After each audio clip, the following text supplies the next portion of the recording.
Yang dimaksud menikah itu butuh hidayah adalah di mana kita itu menikah, ya, di dalam melaksanakan pernikahan ini kan bagaimana kita mempersiapkan diri, ya, bagaimana kita ini persiapan ilmu terkait dengan sebelum menapaki rumah tangga.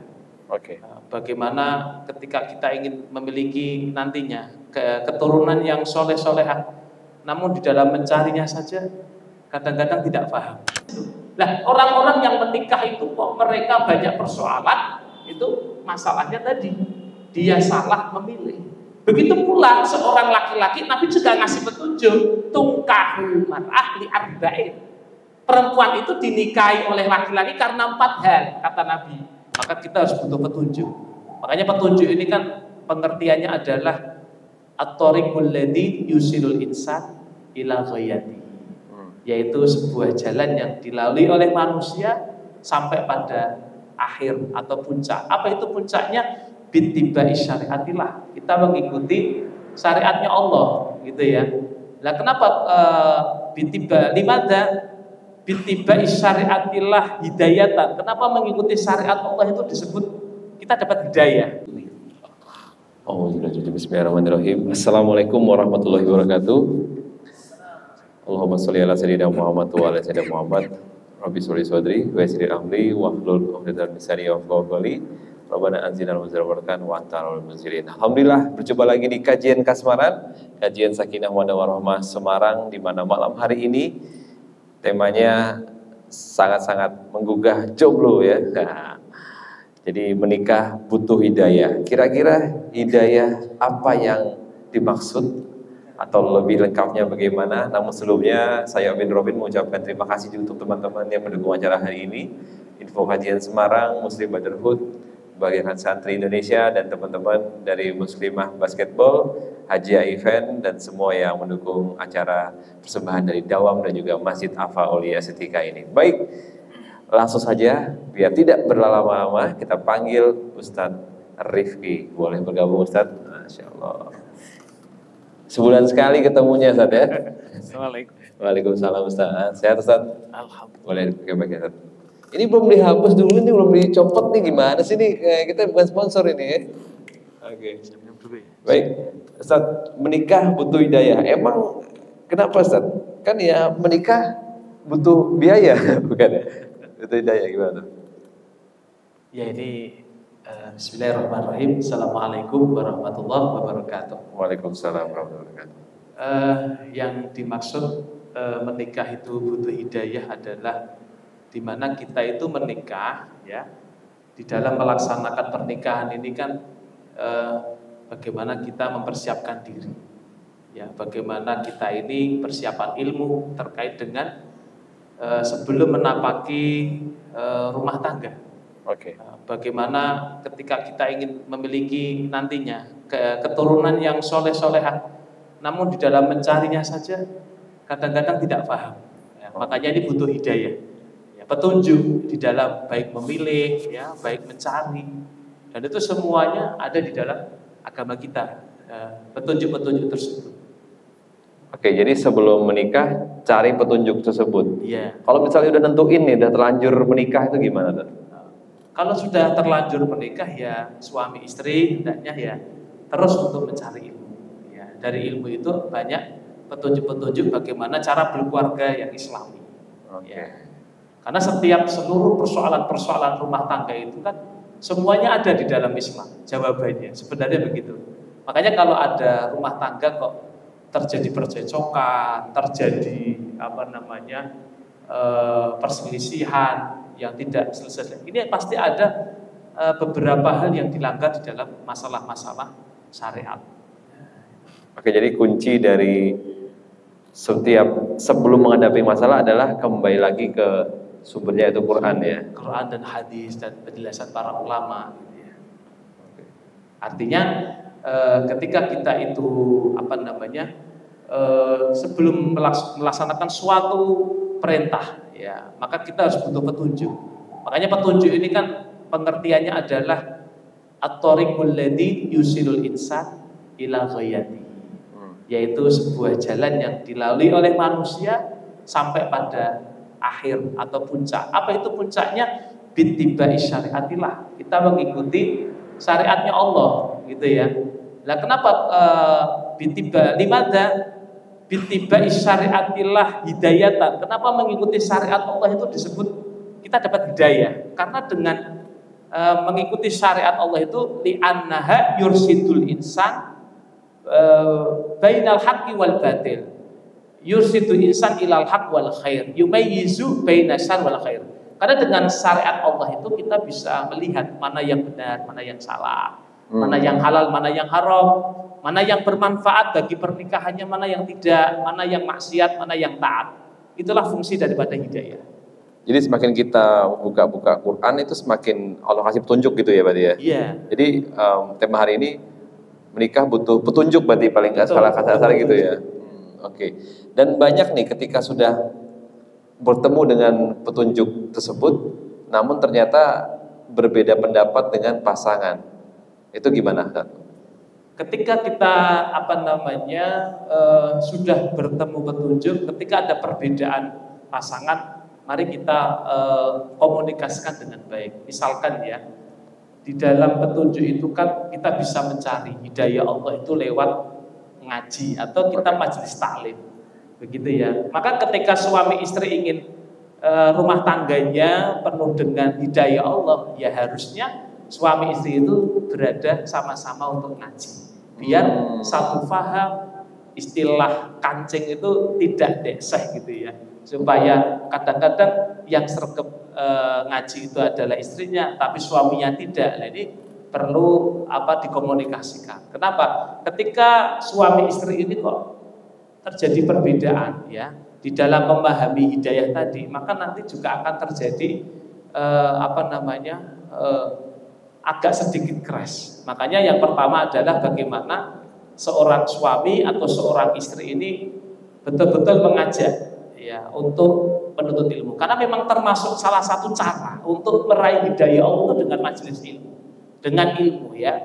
Lah kalau mungkin suami atau istri kita kok belum mau mengaji, ya paling tidak kita doakan dulu lah supaya hatinya terpaut dengan majelis ilmu.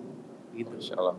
Kan saya sering nemu di sosial media, Ustadz. Jadi kalau ada postingan yang mengingatkan sesuatu tentang istri, misalnya istri yang taat adalah istri yang membuka pintu surganya sendiri gitu misalnya gitu. Terus di bawahnya komennya tuh suami-suami pada komen, coba istriku lihat gitu-gitu. Terus coba komensan istrinya masih gini-gini. Nah, itu gimana cara agar membuka hati pasangan agar ya memang harus sadar diri gitu, gimana Ustaz? Ya begini. Memang kalau kita lihat pandangan para ulama berkaitan dengan masalah hidayah ini kan, kalau Imam Ibnul Qayyim itu mengatakan hidayah itu ada 4 ya. Yang pertama adalah hidayah amah, hidayah yang Allah berikan kepada seluruh makhluknya, baik itu orang yang taat, baik itu orang yang maksiat, baik itu orang muslim maupun non muslim. Ya, hidayah apa yang Allah berikan secara umum? Yaitu hidayah naluri seseorang untuk mencari maisha, mencari penghidupan, mencari tempat tinggal, untuk melindungi panas, hujan dan sebagainya. Itu Allah berikan kepada seluruh makhluknya, perlindungan kepada diri sendiri, naluri ya. Kemudian hidayah yang kedua adalah hidayatul irsyad, yaitu hidayah yang berupa penjelasan. Ya. Makanya Rasulullah disampaikan oleh Allah dalam Al-Qur'an, wa innaka latahdi ila siratal mustaqim. Wahai Muhammad, engkau adalah pemberikan hidayah siratal mustaqim, yaitu Islam, ajaran Islam, kebenaran. Maksudnya irsyad itu adalah penjelasan. Mana yang baik, mana yang buruk, mana yang hak, mana yang batil, mana yang halal, mana yang haram. Ini namanya irsyad. Dan itu diwarisi oleh para sahabat. Nabi menyampaikan sahabat menyampaikan ke para tabiin menyampaikan para tabiin sampai kepada hari ini para ulama sebagai warasatul anbiya. Tapi perlu diingat, ketika kita sudah berusaha memberikan irsyad kepada orang gitu ya, Kadang-kadang orang itu juga belum mau menerima itu. Nah inilah yang dimaksud dengan hidayah tidak mudah. Maka yang ketiga kata para ulama butuh hidayah taufik. Nah disinilah kita ini hanya berkewajiban memberikan irsyad, memberikan irsyad, penjelasan saja. Adapun hidayah taufik yaitu orang menerima kebenaran, kebaikan dan mau mengamalkan, ini adalah hak prerogatif Allah.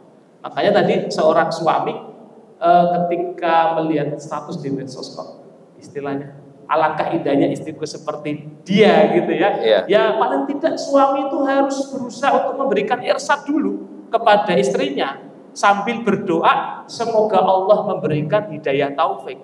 Walaupun hingga bertahun-tahun tidak berubah, yang penting terus gitu ya.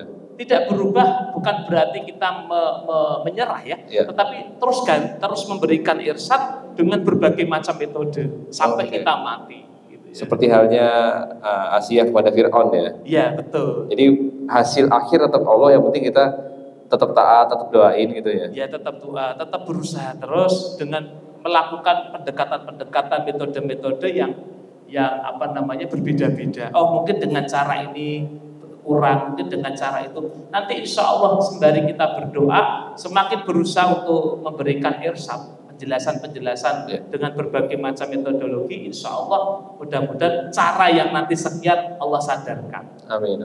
Tidak harus kita ya, barangkali mungkin yang nasihati orang yang dia percaya, barangkali mungkin ayahnya, barangkali orang yang dianggap guru ya, gurunya mulia. Tidak harus kita, tapi kita terus berusaha untuk memberikan irsyad, itu kewajiban kita. Masya Allah. Ya ini nasihat untuk diri sendiri juga dan juga untuk teman-teman ya. Memang dalam suatu majelis itu bukan untuk menilai orang lain ya, tapi menilai kita sendiri yang tentunya pasti banyak khilafnya. Ustadz, kalau misalnya kita udah berusaha sekuat mungkin nih untuk diri sendiri agar bisa tenang dalam menghadapi ujian pernikahan, tapi ternyata masih ada emosi, itu gimana saat kan berarti belum ada hidayah tuh? Ya dalam satu sisi mungkin sudah ada hidayah lain. Kalian dalam satu sisi mungkin ada kekurangan, ini yang belum diberikan hidayah. Artinya gini, kita memandang sebuah hidayah itu kan bertahap ya. Kadang ada orang yang sampai hari ini belum sholat, maka yang pertama kita minta adalah bagaimana diberikan hidayah sholat. Barangkali ada orang sudah diberikan oleh Allah hidayah sholat, mau mengerjakan, semangat ngaji, tapi ada satu sisi kelemahan, sering emosian dan sebagainya. Nah itu nanti kita mintakan lagi kepada Allah. Yang jelas tidak ada berhentinya orang itu meminta hidayah, apapun kondisi kita. Meskipun kita hari ini sudah sering ngaji, sudah sholat 5 waktu, sudah banyak pemahaman agamanya, tetapi kita dituntut oleh para ulama untuk terus minta hidayah. Karena proses keadaan orang selalu minta hidayah itu ada 5. Yang pertama adalah orang tadi bodoh. Orang yang bodoh itu jelas dia harus butuh hidayah supaya dikasih ilmu oleh Allah. Karena dengan ilmu itu bisa membedakan mana yang baik dan mana yang benar, mana yang salah, mana yang benar, mana yang baik dan mana yang buruk. Setelah kita berilmu, apakah sudah cukup? Tidak. Kita butuh hidayah yang kedua. Apa itu? Kita butuh supaya diberikan ilmu kita, ilmu yang benar. Kadang-kadang ketika kita ngaji gitu kan, ada orang ngaji sama guru yang salah, ya gitu ya. Mungkin gurunya suka menghina. Kita lihat menghina penjual es teh ya. Maka terus jangan kita merasa puas dengan hari ini gitu ya. Oke, setelah kita mendapatkan ilmu yang benar, apa sudah cukup? Tidak. Kita masih butuh hidayah. Apa itu? Kita butuh kepada Allah supaya kita diberikan kekuatan oleh Allah untuk mengamalkan ilmu kita. Berapa banyak kan di antara kita ini sudah tahu fadilah salat tahajud, fadilah baca Quran, fadilah ngaji, taklim di masjid. Ini ada fadilahnya ini, Masya Allah. Kata Nabi kan, ma'istama'a qawmun fi baitin buyutillah yatuna kitabullah wa yatadarrasunahu bainahum ila nazil alaihim sakinah. Orang kalau ngaji di masjid itu akan ada sakinah, dinaungi malaikat, didoakan, kelak di akhirat akan disebut-sebut nama kita, Allah. meskipun kita di dunia nggak terkenal. Ya. Lah, kadang-kadang orang sudah tahu ilmu, tapi dalam hal praktek ini kan lemah sekali. Ya. Mungkin males, mungkin pinginnya leha-leha, tidak tidur. Nah ini kita harus lawan itu nafsu itu. Dan yang keempat, setelah kita diberikan oleh Allah ilmu dan amal, apakah sudah cukup? Tidak. Kita tetap masih butuh hidayah. Apa itu? Istiqomah di atas ilmu dan amal yang benar. Karena tidak jarang ya kita sering mengamalkan ilmu kita ya di tengah-tengah masyarakat, di tengah-tengah komunitas kita, ujiannya banyak ya. Kita berusaha menasihati teman kita, malah kita dipanggil ustazah gitu ya. Padahal kita ini kan berusaha ngajak baik gitu ya. Dan yang terakhir, setelah kita diberikan oleh Allah ilmu yang bermanfaat, amal yang benar, kemudian istiqomah, dan yang terakhir kita minta pada Allah supaya kita diwafatkan dalam kondisi muslimat. Amin. Nah ini yang harus kita terus minta kepada Allah. Mungkin itu. Wah, Masya Allah. Bismillah teman-teman. Ini sambil dicatat ya, mungkin ya biar tertanam juga ya. Oke, ini sambil saya mau benerin kamera nih Ustaz ya. Ini kameranya Ustaz gak kelihatan soalnya. Ini ada titipan pertanyaan dari teman saya tadi pagi ya. Jadi ini agak sedikit sensitif Ustaz. Beliau ini diminta pisah sama istrinya. Jadi yang minta pisah istrinya. Berulang kali bilang sampai beliau bilang, aku nggak bisa bin, aku masih sayang dan aku ada anak juga, dia bilang begitu kan. Sampai sekarang pun mungkin kalau secara agama udah selesai gitu, tapi secara negara belum kan. Ini yang minta istrinya tanpa alasan yang jelas, jadi mencari-cari alasan gitu Ustaz. Itu sebenarnya kalau dalam agama seperti apa Ustaz? Ini mumpung lagi nonton kayaknya itu. Silakan. Udah. Oke.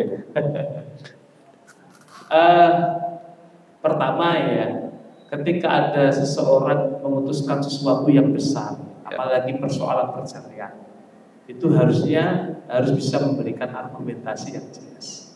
Ya barangkali suaminya, ayo kita ngobrol bareng gitu kan, dengan pendekatan-pendekatan yang baik. Jangan sampai urusan-urusan besar seperti perpisahan ini kita tanpa tahu alasan yang sebenarnya. Ini sesuatu hal yang menurut saya kurang logis. Disampaikan aja terbuka. Apalagi dalam masalah perpisahan ini kan banyak korban anak dan rumah tangga. Ya barangkali mungkin suaminya ini berusaha untuk bagaimana mengajak istrinya untuk ya ngobrol dengan baik. Kemudian apa sih alasannya? Ada kekurangan apa? Ya barangkali masih bisa diperbaiki. Sebenarnya memang perceraian itu dibolehkan dalam agama. Sesuatu yang dibenci tapi dibolehkan. Tapi itu adalah jalan yang terakhir. Tapi bagaimanapun, bagaimana kita tetap harus berusaha dulu, merawat, ya, terus menjaga keutuhan rumah tangga. Ya. Tadi alasannya apa?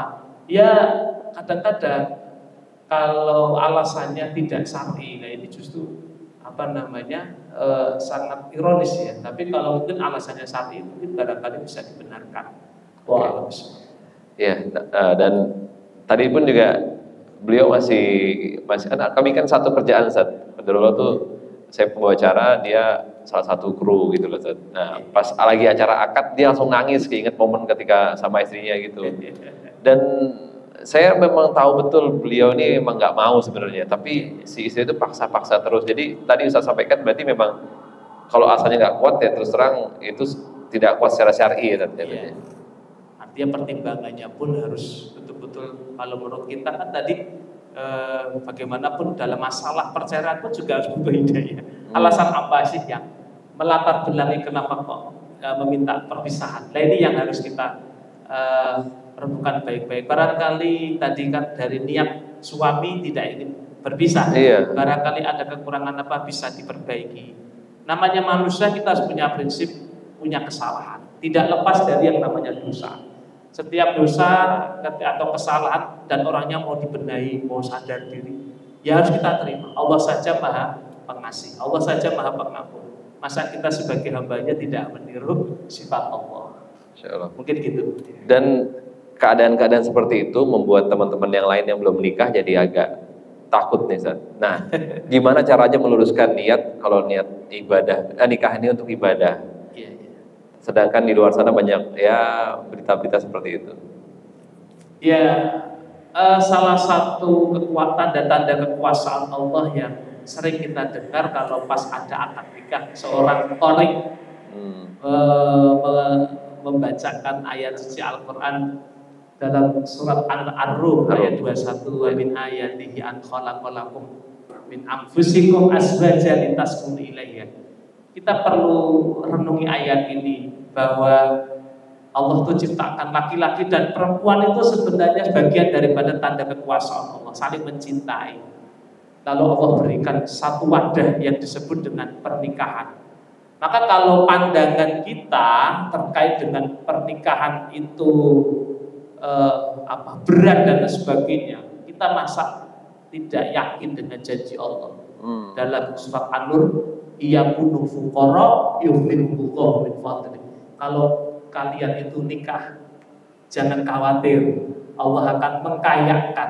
Ya, Allah akan mengkayakan kalian dengan pernikahan itu. Misalkan waktu kita jomblo gak punya piring, gitu ya.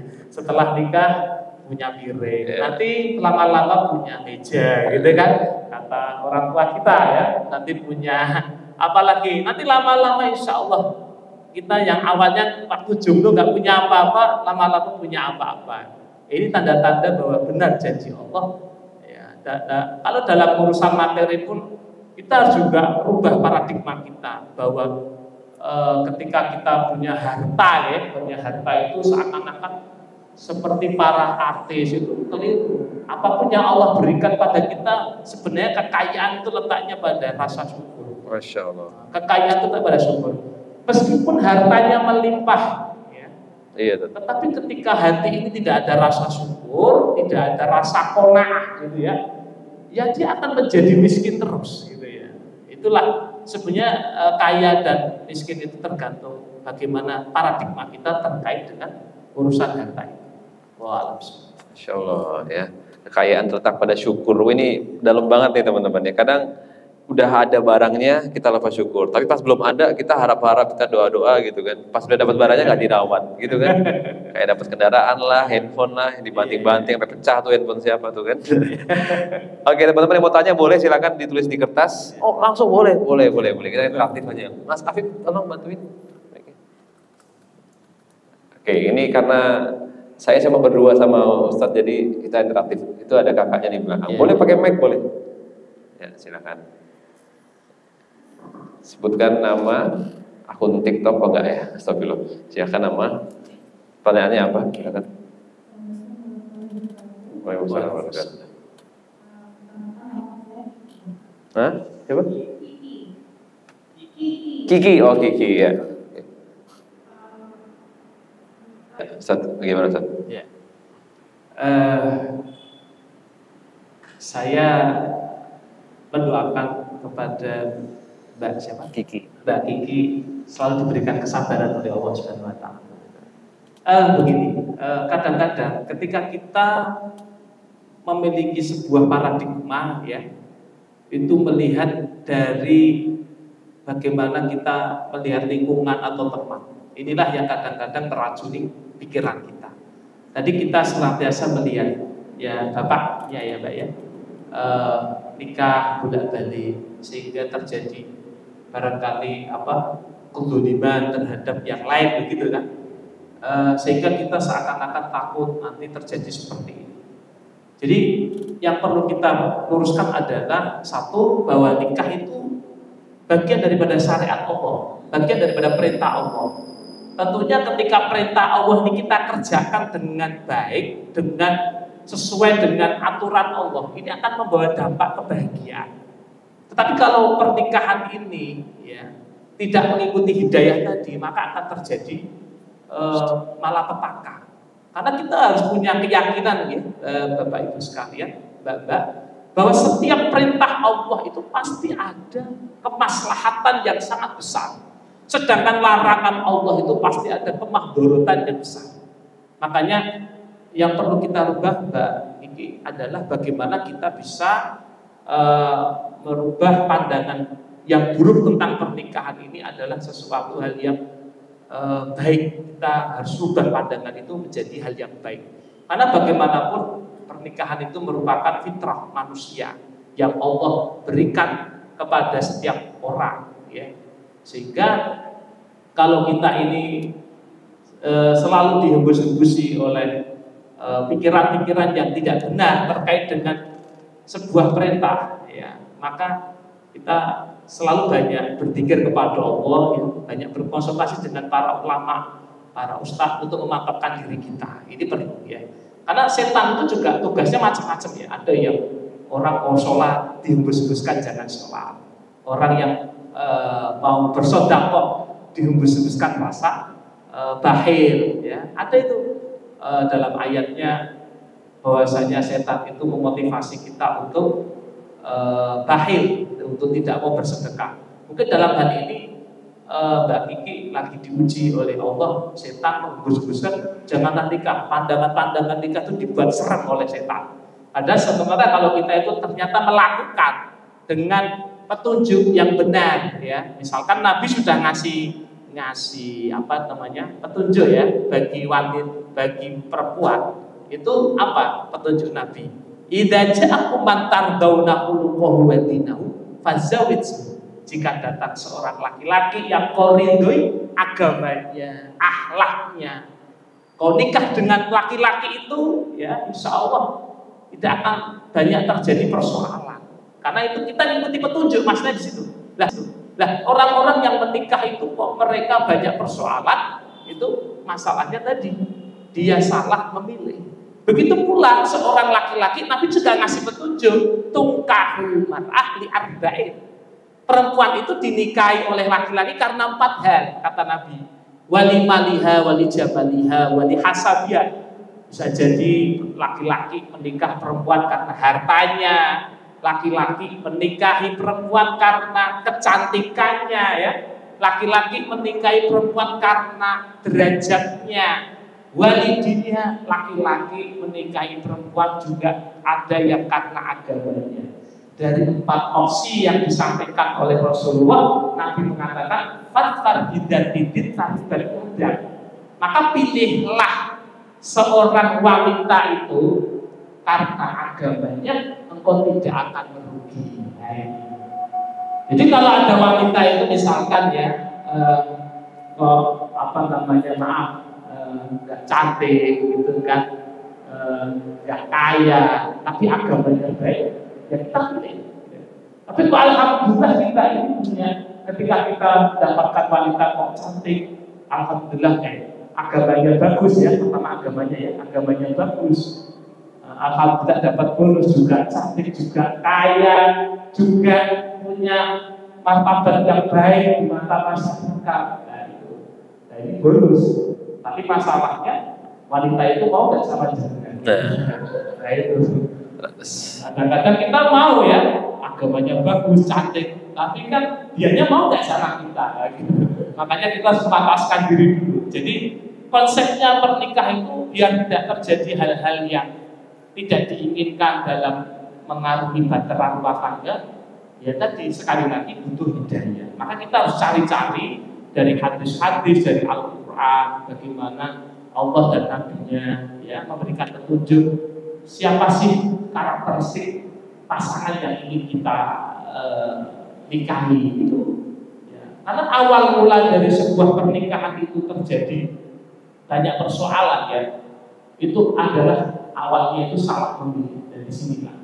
Tapi meskipun ketika kita sudah menikah kok dari dulu prinsip kita belum ada semacam yang baru dengar kali ini, barangkali di antara jamaah yang hadir di sini, ya mari kita perbaiki. Tidak salah juga kita sudah mengarungi rumah tangga yang kemarin kita mungkin niat kita memilih pasangan itu karena tadi, ya, bukan karena agama. Ya sekarang kita sama-sama untuk mengisi dalam rumah tangga itu dengan petunjuk-petunjuk. Jadi sekali lagi Mbak Kiki, ya, bahwa pernikahan itu adalah sesuatu hal yang diperintahkan oleh Allah dan Rasul-Nya. dan itu menjadi sebuah fitrah sekaligus menjadi bukti kekuasaan Allah dan juga menjadi salah satu kebutuhan kita. Makanya kan sampai-sampai dulu ada sahabat itu ngomong begini, saya ingin mengalahkan ketakwaan Rasulullah dengan cara apa? Saya akan puasa terus, tidak akan berbuka. Saya akan sholat terus, tidak akan tidur. Saya tidak akan menikah. Saya puasa terus, tidak akan berbuka. Nabi puasa, Nabi berbuka. Berarti ketakwaannya kalah dengan saya. Saya akan sholat terus, dan saya tidak akan tidur. Nabi sholat, tapi juga tidur. Nah, makanya Nabi kalah dengan saya. Dan saya tidak akan menikahi wanita, sedangkan Nabi menikahi wanita. Bahkan istri Nabi berapa? Lebih dari 6 tahun. Lalu Nabi dengar ucapan sahabat seperti ini, Nabi mengatakan, Ana asum wa uftir, aku itu puasa, aku juga berbuka. Ana usolli wa aku itu sholat, aku juga tidur. Wa atajawazun dan aku juga menikahi wanita. Paman rohibaan sunati palaisah ini. Barang siapa yang membenci sunnahku, ya, sunnah apa itu berbuka, makan, sunnah tidur, sunnah menikah, ya, maka dia bukan termasuk golongan Insya Allah ini. Ya, Nabi itu juga makan, Nabi juga tidur. Makanya Nabi sama kita itu bedanya cuma sedikit ya. Kalau Nabi sedikit makan, kalau kita sedikit makan. Kalau Nabi itu sedikit tidur, kalau kita pengajian saja tidur. Mungkin itu. Wah, saya jadi ingat Mbak Kiki, sedikit nambahin. Saya punya teman dakwah, beliau juga kurang lebih sama Mbak. Tapi beliau ini laki-laki diem ya. Jadi dia nggak ngomong, tapi tiba-tiba nangis, tiba-tiba meluk saya, kayak nopo tuh kayak gitu. Tadi itu cerita.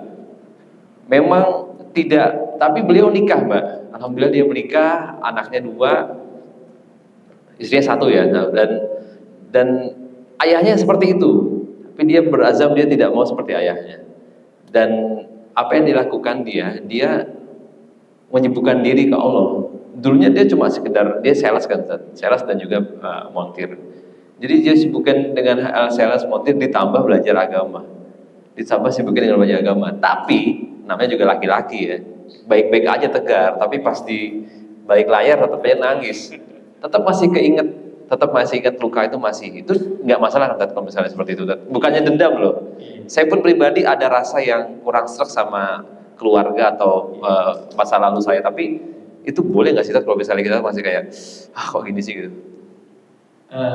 Ketika kita punya rasa dendam, marah itu wajar, tetapi bagi kita harus mudah memaafkan, ya, dengan cara yang menyibukkan diri dengan hal-hal yang baik sehingga pikiran-pikiran tersebut insya Allah tidak akan terlintas. Mungkin.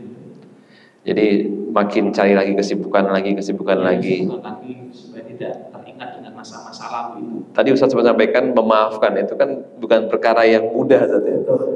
Apalagi saya pernah juga dalam posisi ada keluarga yang menyakiti ibu saya itu, wah itu susah banget maafinnya. Itu butuh waktu berapa tahun ya? Lebih dari 8 tahun loh ya. Iya. Tapi memang masalah memaafkan ini memang sudah diajarkan oleh Rasulullah. Kita pernah ingat sebuah sejarah di mana Nabi Muhammad SAW didolimi begitu luar biasa oleh penduduk Mekah, orang-orang kafir Quraisy. Ketika Nabi Muhammad SAW menyampaikan agama Allah di Mekah, beliau dilempari, beliau dihina, bahkan beliau diancam.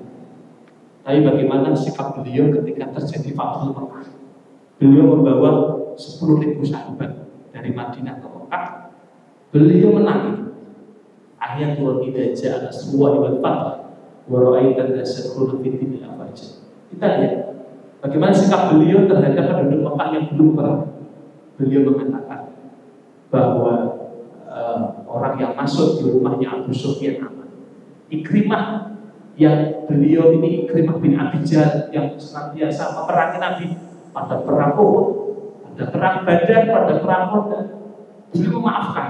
Bahkan dengan maaf itu orang-orang yang dulu pernah musuh beliau malah masuk Islam. Masya Allah. Ya, ini kalau kita lihat sejarah Nabi itu begitu dasarnya sakitnya Nabi sebetulnya sebenarnya kalau secara fitrah manusia didolimi begitu luar biasa oleh orang-orang Yahudi. Waktu beliau berangkat ke masjid dinudai sampai orang Yahudi tadi sakit. Dan Nabi mencari mana orang yang menudai saya. Akhirnya pulang ke rumah. Ibunda Aisyah diperintahkan untuk membuat roti. Ya. Kira-kira ibu kalau punya suami dinudai, yang nudai sakit, disuruh suami buat roti. Kira-kira mau nggak? Kita pasti marah. Ya. Suami saya dinudai, tapi Nabi itu lain. Memang belum manusia, tapi berbeda dengan manusia ya. Jadi kalau kita ini kan dikit-dikit marah ya, tapi Nabi itu mudah memaafkan. Sampai-sampai orang Yahudi tadi melihat akhlaknya Rasulullah, ini orang sudah saya beri luar biasa. Sudah saya nodai setiap hari. Namun ketika saya sakit, saya dijenguk, saya dikirimi roti. Sebenarnya kalau Nabi itu mau membalas luar biasa, mau ya. Kasih cyanida ya, dikasih cyanida itu kan rotinya. Kasih cyanida roti. Tapi Nabi Masya Allah, akhirnya orang Yahudi melihat akhlak tadi bisa sadar. Ini kalau kita cari sejarahnya, sirahnya masih banyak. Apalagi seperti Nabi hijrah ke Taif, penduduk Taif melempari batu, penduduk Taif menghina. Sampai-sampai malaikat penjaga gunung Taif mengatakan, saya diperintahkan oleh Allah untuk mengangkat gunung ini. Kalau engkau rela, saya akan angkat, saya akan timpakan kepada mereka untuk membinasakan mereka. Apa kata Nabi? Jangan. Saya berdoa mudah-mudahan dari keturunan mereka kelak akan masuk Islam. Masya Allah. Jadi kalau kita dihina, balas. Malaikat menawarkan gunung ke Arab gitu. Wah, langsung gulung gitu kan? Langsung. Inilah. Aduh. Rasul mengajari sifat maafnya luar biasa. Makanya Allah kasih kewajiban puasa Ramadan ya, karena kan puasa kan menahan untuk amarah ya teman. Dan harus memaafkan itu ya. Saling memaafkan. Nah itu karena memaafkan itu tidak mudah, Ustaz. Itu karena masih ada terus ya, walaupun udah ada lagunya kan, aku sudah tak marah kan, tapi tetap aja masih teringat gitu Ustaz. Ya gimana, wajar Ustaz berarti ya. Iya, tapi dari Nabi memberikan contoh seperti itu. Tidak baik untuk kita selalu menyimpan dendam, dan itu justru malah mengotori hati kita, sehingga hidup kita tidak akan tenang. Oke. Tidak akan hijau. Jadi maafin, fokus hal yang lain gitu ya. Untuk menafikan, untuk membersihkan hati itu, Nabi memberikan pesan dalam sebuah hadis, "Inna quluba tasda'u kama tasda'ul hadid." Sungguhnya hati itu berkarat seperti berkaratnya besi. Ya, hati itu kotor, seperti kotorannya besi. Apa sih kotoran hati itu? Dendam, ya kan? Hasad, kemudian sombong, kurang syukur. Itu kan hati yang membuat hati kita tidak tenang. Maka para sahabat bertanya kepada Rasulullah, wa qalu wa majidah ya Rasulullah, apa itu obatnya ya Rasulullah untuk membersihkan kotoran hati? Kata Rasulullah, tilawatil Quran dan dzikrul maut. Masya Allah. Sering-seringlah membaca Al-Quran dan selalu ingat kematian. Ini akan membersihkan hati kita sehingga kita akan lebih tenang dalam hidup. Wow. Dan satu lagi nih Mbak Gigi, orang yang nangis sama saya itu, yang kurang lebih sama Mbak Gigi, beliau ngasih hadiah ke saya kain kafan. Jadi di mobil ada kain kafan. Jadi ya itu, dia juga mengamalkan itu saat ingat mati terus aja Bin, dia bilang gitu. Terus ngopo pengen aku mati po, saya bilang gitu Ben. Tapi memang bener saat ketika ingat mati itu kayak udahlah nggak usah ada dendam gitu ya. Iya betul. Karena mati remeh sesuatu aja bagi kita bersama. Iya Masya Allah. Jadi mungkin Mbak Gigi harus beli kafan buat teman-teman ya Mbak. Oke, ada lagi mau tanya silakan. Ada lagi mau tanya silakan. Boleh langsung. Baik. Lagi Mbak Gigi tanya lagi. Boleh silakan. Mungkin agak ke depan kali ya. Ini jauh mic-nya jadi nggak bisa nggak bisa apa namanya. Oke. Ditemenin kali Mbak. Boleh maju lagi semuanya teman-teman saya. Biar nggak sendirian Mbak Gigi ya.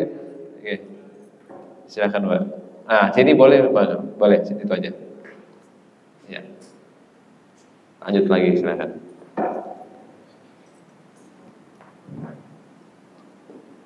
Saya kan udah mau 30 di bawah. Saya tuh sebenarnya santai gitu loh, masih pengen menikmati diri sendiri gitu, masih orang saya belum nikah aja dia repot gitu loh. Ya masak, ya cuci baju. Kayak saya tuh gak mau nikah tuh sama baik. Jadi saya kriteria saya jadi suami tuh yang bisa ngapa-ngapain. Oke. Yang berkualitas. Tapi ibu saya itu kayak sumuk katanya tuh sumuk gitu loh. Untuk kalau anaknya udah mau 30 belum nikah. Itu sampai nyari orang pintar. Kayak gitu. Dikasih minum itu saya pura-pura aja bapak. Yang biasa minum gitu. Tapi enggak apa gitu loh. Kayak ibu sabar gitu. Saya tuh kalau mau nikah ya kapan aja bisa nikah gitu loh. Saya bukannya ya bukan sombong ya. Gak ada yang mau deket saya ada gitu. Cuma saya gak mau. Ya itu tadi belum dapet diri kan. Karena saya masih punya luka, masih punya trauma. Karena ayah saya ini selalu membela istrinya gitu. Saya merasa saya tuh kayak sendiri banget. Saya tuh pernah kepikiran bunuh dirinya bukan bunuh diri ngapain, tapi saya berdoa ke Allah, ya Allah saya mau kayak mati dulu saya berdoanya tinggal 1 Juni gitu Pak. Kalau saya berdoa setelah ya Allah saya mau pulang ke bulan lama gitu, ya mau pulang ke rumah. Sampai saya tuh waktu SMK saya akhirnya nikah keluar dari rumah. Dulu semua orang bilang ngapain itu hak kamu, itu rumah kamu. Enggak, itu bukan rumah, itu neraka. Menurut saya itu pernah neraka ya Allah. Jadi saya nggak pernah punya rasa tempat pulang gitu. Sampai aku tuh anak yang diharapkan bersih. Ibu saya nikah lagi, saya nggak mungkin ikut ibu saya. Ayah saya juga nikah lagi. Saya tuh harus kemana gitu loh. Akhirnya saya tinggal sama ayah saya.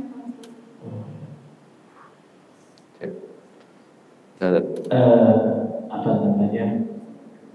Saya memahami kesedihan yang dialami oleh Mbak Iki.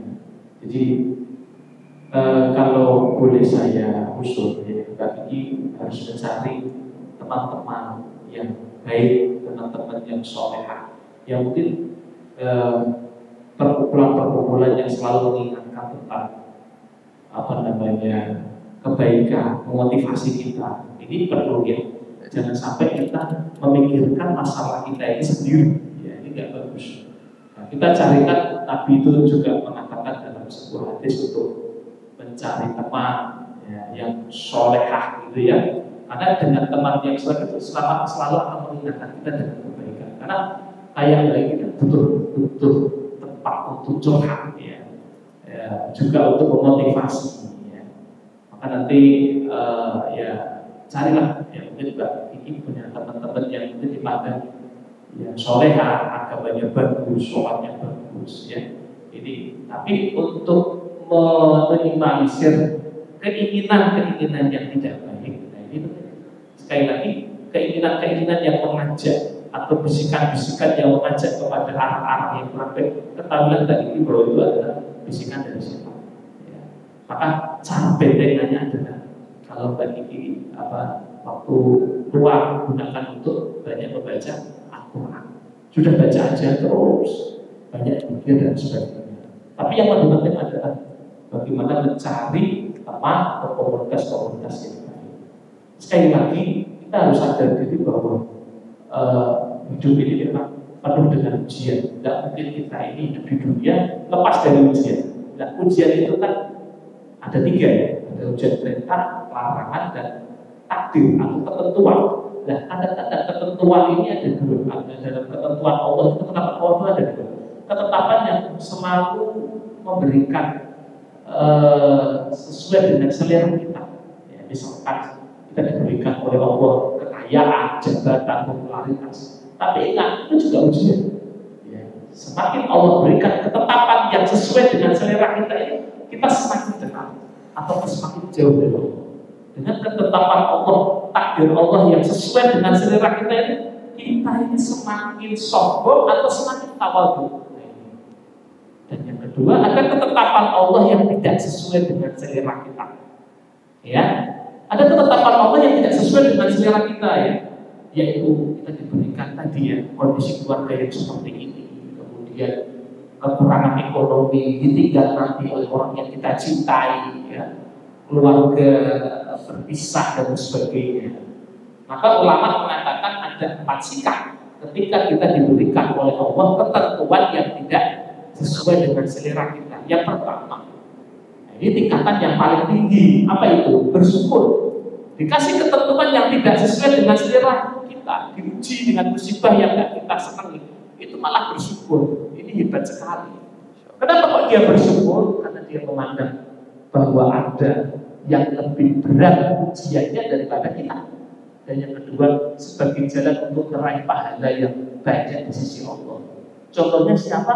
Nabi Ayub. Nabi Ayub diuji oleh Allah, penyakit yang gak kunjung sembuh selama 8 tahun, ditinggal istrinya, anaknya, bahkan dalam kondisi sendiri beliau diusir dari masyarakatnya karena penyakitnya menular.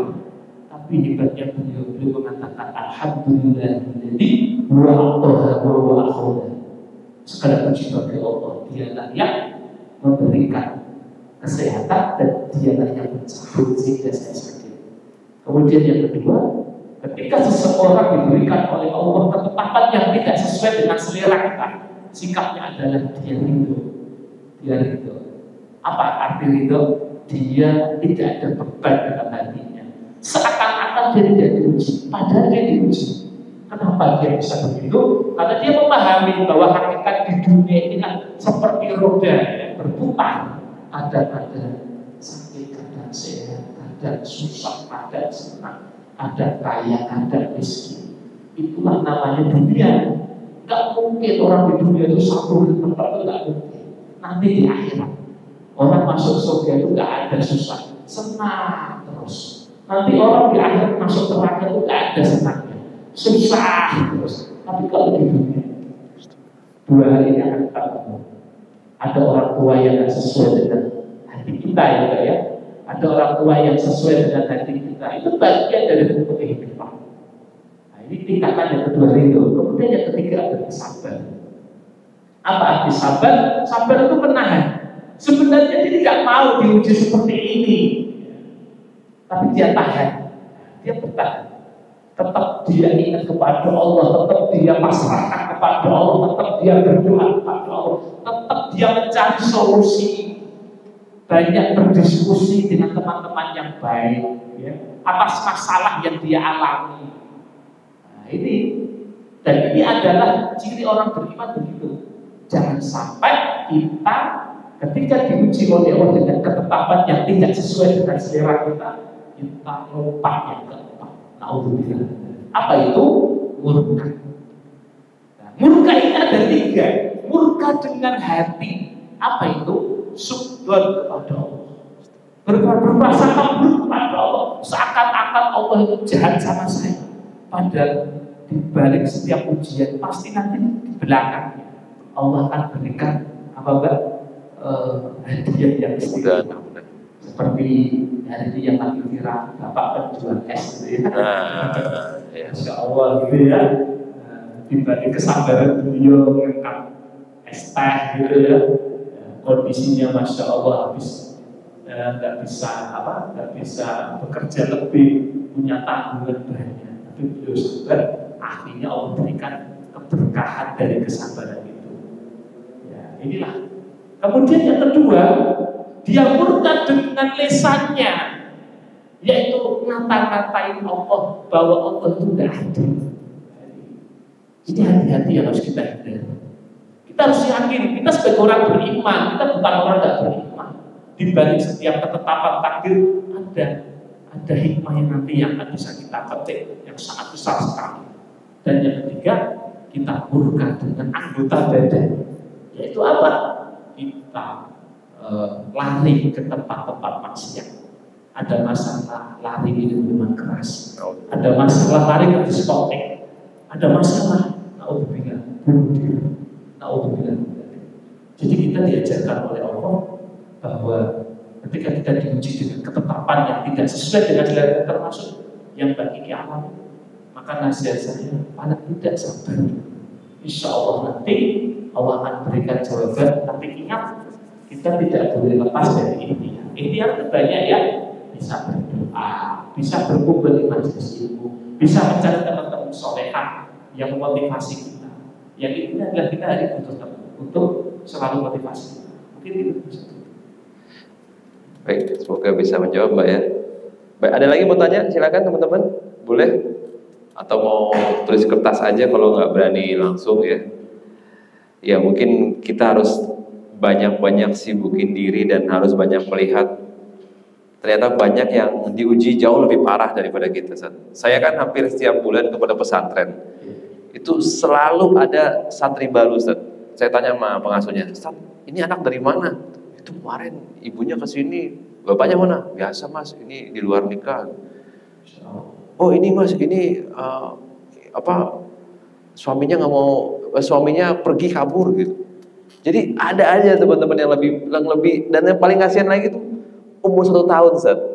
1 tahun ini ibunya cari pada pesantren 4 pondok nggak terima.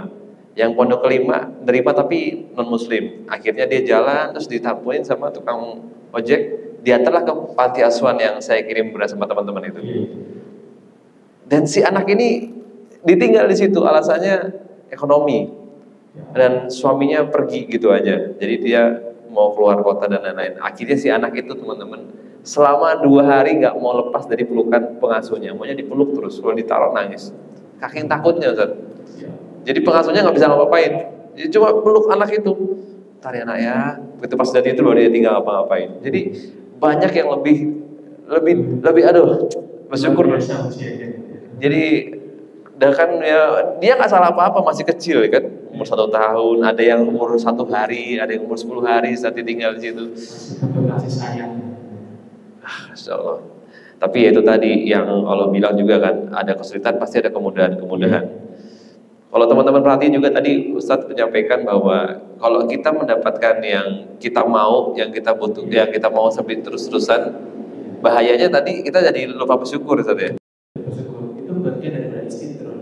Artinya di situ kata Nabi kan, idza Allahu abda bi dunya fa'lam fa inna ma istidroj. Kalau Allah memberikan perkara dunia kemudahan, jangan dianggap nikmat dulu, bisa jadi itu adalah jebakan.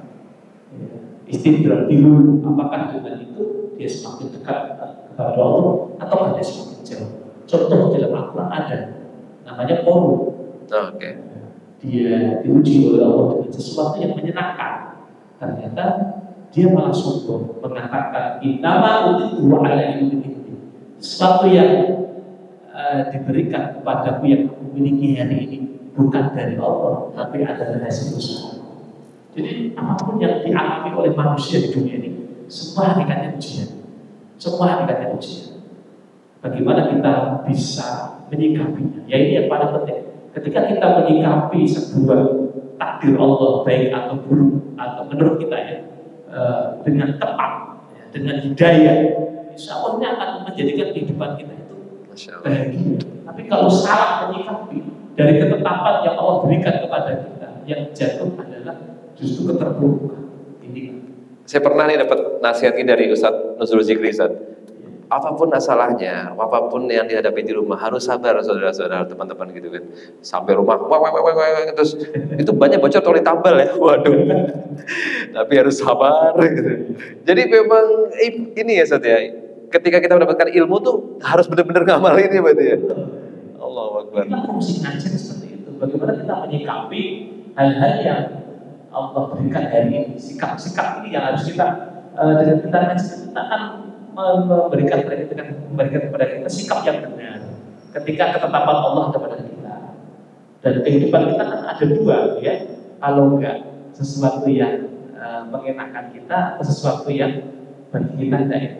Ada musibah, ada nikmat. Ini kan ketika nggak pakai ilmu, orang akan cenderung keluar dari situ, dan ini menyebabkan ketidaktenangan dalam kehidupan. Ada 4 respon, yang keempat tadi murka tadi. Yang ketiga nih baik-baik. Jadi kita punya pilihan banyak untuk menjadi pribadi yang pilih yang baik-baik tadi tadi. Walaupun seringnya yang bagian murka itu yang paling enak ya kan. Sambat lah, terus marah-marah. Tapi beruntung jadi wanita loh. Ini ekspresif gampang. Kalau laki-laki itu banyak yang nggak bisa ngungkapin, Ustaz. Jadi memang ya memang lagi tren juga kan laki-laki itu diam tahu-tahu mana gitu. Karena memang begitu teman-teman. Jadi fitrahnya wanita ini bagus ya kan. Kalau ada apa-apa dia ngomong, dia nyampaikan bagus. Jadi kemungkinan stresnya nggak banyak ya tadi. Tapi bikin stres suaminya. Oke, ada lagi pertanyaan silakan. Boleh? Silakan teman-teman. Oke Ustaz, pertanyaan penutup mungkin Ustaz ya. Tadi Ustaz nyampaikan kalau menikah itu butuh hidayah, tapi udah bertahun-tahun menunggu untuk menikah nggak juga dapat. Kira-kira apakah harus nunggu hidayah atau gimana? Ya, begini. Konsep Islam itu ada dua, doa dan ikhtiar. Itu yang harus kita jalankan dua-duanya. Doa ini ada usaha yang sifatnya secara vertikal, hubungan dengan Allah berupa kita mendekatkan diri kepada Allah, doa dengan tahajud, dengan amalan-amalan, dan ini akan menjadi sarana untuk memantik. Doa itu cepat dikabulkan, kan ada hadis qudsi itu ya, di mana dalam amal itu Allah mengatakan begini, hambaku mendekatkan dengan aku sesuatu yang aku cintai dan ibadah-ibadah wajib. Hambaku mendekatkan kepadamu dengan ibadah-ibadah sunnah sampai aku cinta kepadanya. Masya Allah. Nah, kalau aku cinta kepadanya, pendengarannya, penglihatannya, penglihatanku, gerakan tangan dan kakinya, gerakanku. Artinya tahap-tahap ini harus kita lakukan dulu ya. Pertama, perbaiki ibadah wajib. Yang kedua, perbaiki ibadah sunnah. Yang ketiga, perbaiki akhlak kita.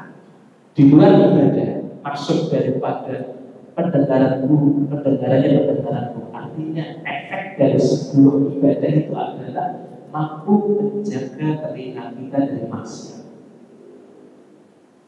Penglihatannya adalah penglihatanku. Efek daripada ibadah itu mampu menjaga matanya dari maksiat. Yang dia lihat selalu apa yang Allah ridhoi.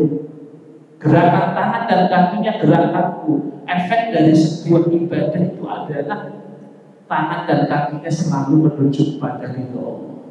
Di akhir hadis itu Allah sampaikan, baru Allah akan tanggapi doa-doa. Walain sa'alan la'udiyanahu. Kalau dia sudah memberikan proses-proses tadi ya, ibadahnya bagus, jaga maksiat, maka kalau dia minta, kata Allah di dalam hadis qudsi, la'udiyanahu, aku akan berikan kepadanya.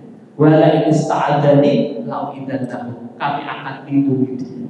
Ini proses yang pertama. Kalau kita hajat-hajat kita nanti belum dapat jodoh, paling tidak itu yang kita harus lakukan. Itu yang pertama. Yang kedua, setelah kita lakukan itu ada namanya ikhtiar.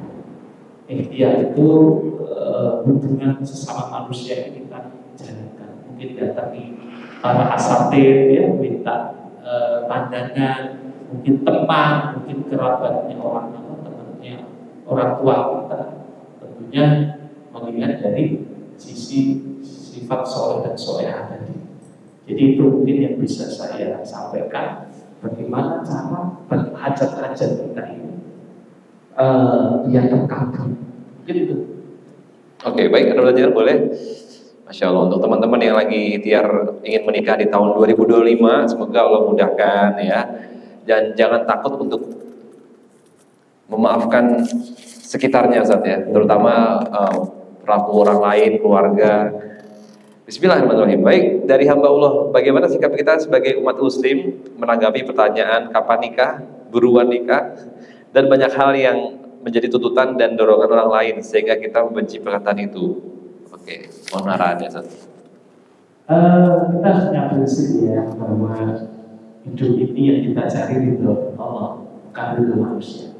Ketika kita ditanya oleh manusia, maka harus kita kembalikan emosi kita. Kita jawab saja, ya Allah belum mentakdirkan. Kita jawab aja. Qadarullah sampai hari ini saya belum mendapatkan. Dan kita akan kalau doakan kami supaya kami bisa segera menikah. Itu tidak masalah. Jadi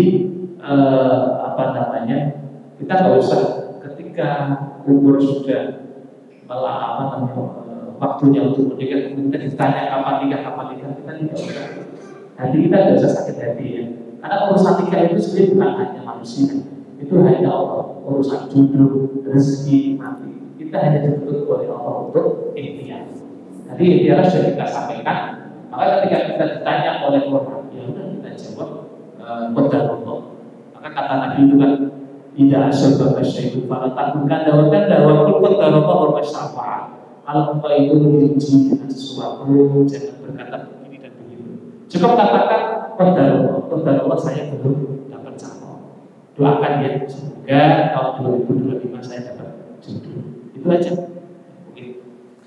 Ya, setuju sih, karena saya waktu 2018 ketika semua orang tanya kapan nikah, saya cuma bilang doain ya akhir tahun, doain akhir tahun. Dan alhamdulillah Allah izinkan 2018 bulan Desember tanggal 1 saya menikah tuh.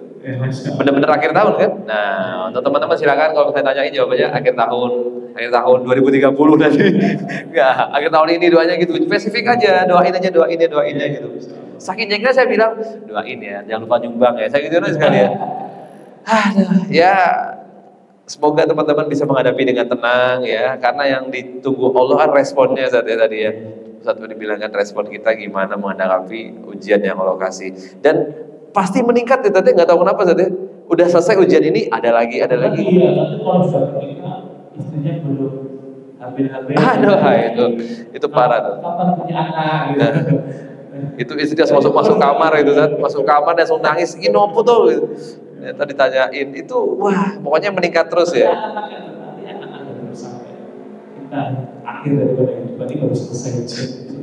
Aduh, baik Ustaz, Masya Allah hari ini kita banyak sekali insight ya, bahwa menikah itu butuh hidayah, petunjuk yang dimana bisa didapatkan dari Quran dan juga hadis dan majelis ilmu Ustaz ya.